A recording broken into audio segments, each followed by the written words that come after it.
Welcome back to Inside Ambition, a casual news show where we talk about all things Drexel.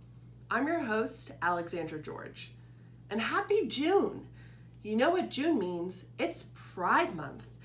And with all the tragedy that we have been seeing on the news, it is nice to finally have something to celebrate. For me, all the months have been blurring together now that we're virtual.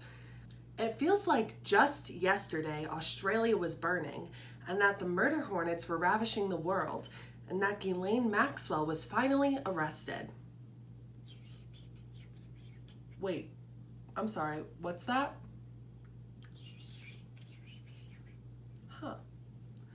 My production assistant here is telling me that Ghislaine Maxwell was in fact arrested yesterday, and that it's what?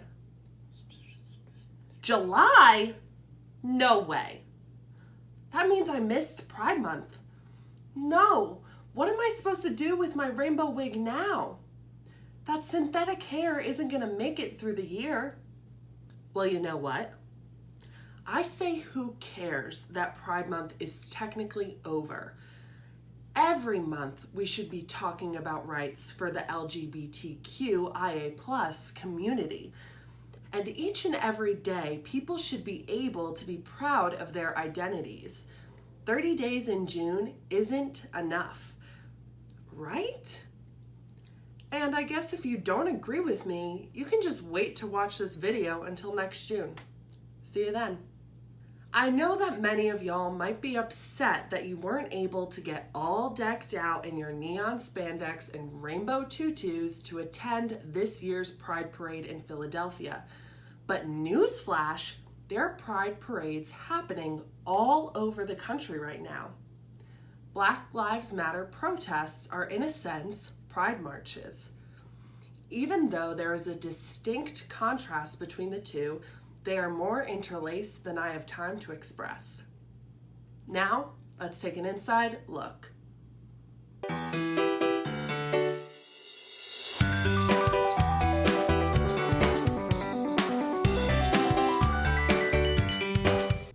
A little over a week after the Supreme Court announced its decision on LGBTQ+ rights in the workplace last month, another very important figure announced his stance on the matter. President Fry sent out an email to the student body praising the decision and affirming Drexel's commitment to its, quote, protection of sexual orientation under its non-discrimination policies. I know what you're thinking. Geez, a whole week to write 4 short paragraphs? Come on, it's not that difficult to say that you welcome this ruling. What was there to mull over for a full week? Whether to sign the letter with sincerely or XOXO Gossip Girl? Oh, and President Fry, I noticed that you declined to address the fact that Drexel should be protecting students based on their gender identity as well as sexual orientation. But of course you didn't, because even though at Drexel students can't be discriminated against based off their identities, it is true that there are several buildings on campus that do not have gender-neutral restrooms. That means some students must leave the building that they're having class in to go pee. Doesn't that violate Title IX? And it's not a fun, upbeat trip to the accessible restroom where Pharrell is playing in the background like in the movie Hidden Figures. But that's just my 2 cents. By 2 cents, I mean $50,000 in tuition. Okay, I'ma back off Drexel for now because the truth is we all have a lot we need to work on to become better allies. Fry also said in his email that this verdict was truly heartening, which it was, especially considering that one of Trump's Supreme Court appointees sided with the liberal judges in this case. And of course, it was Neil Gorsuch and not Brett Kavanaugh. You can't get Kavanaugh to exclude anyone on the basis of sex. Even though a lot of national attention has been brought to the Black Lives Matter movement this June, there is no pride without intersectionality. After all, trans folk are almost 4 times more likely to experience police violence compared to cis folk. And it's 7 times more likely for this violence to be physical when interacting with police. Not only has COVID-19 disproportionately affected BIPOC in this country, but also LGBTQ+ people as well.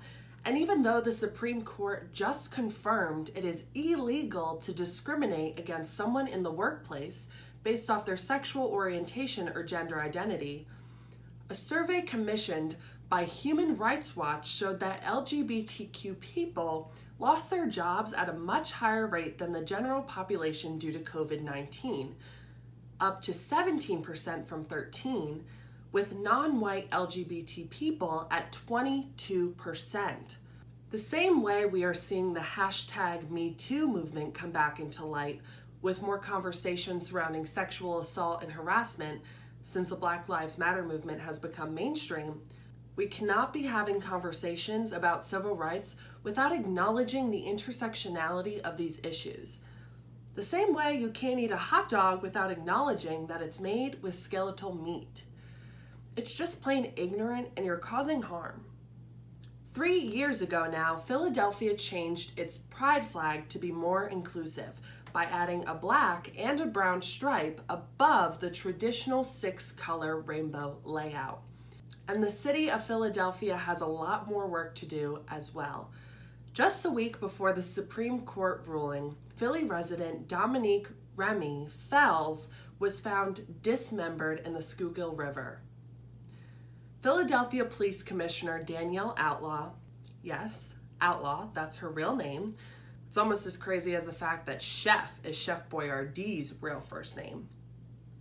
Well, Outlaw said that this was, quote, yet another act of hate and violence against a member of the LGBTQ community. Remy was at least the 15th trans person to be killed so far this year. In 2019 alone, 26 trans people died due to fatal violence. And according to the Human Rights Campaign, over 80% of them were Black women. It's all starting to make sense why the average life expectancy for a Black trans woman in this country is only 35 years old. So even though some of us, not going to name any names, might have missed Pride Month because the emphasis has been on the Black Lives Matter movement, I think it's pretty clear to see that this is the best way anyone could have celebrated Pride, especially considering that Pride started way back when with the Stonewall riots and a Black trans woman named Marsha P. Johnson. To any Black trans folk watching, the Okra Project is providing COVID-19 support. We have linked their site down below. And for anyone who is looking to help, please check out the Okra Project and the Marsha P. Johnson Institute. And don't let this conversation fade. It doesn't matter that Pride Month is over. The fight for civil rights isn't. Here at the show, we pledge to continue to foster this discussion, and we will be featuring interviews from Drexel students and faculty working to enact this change.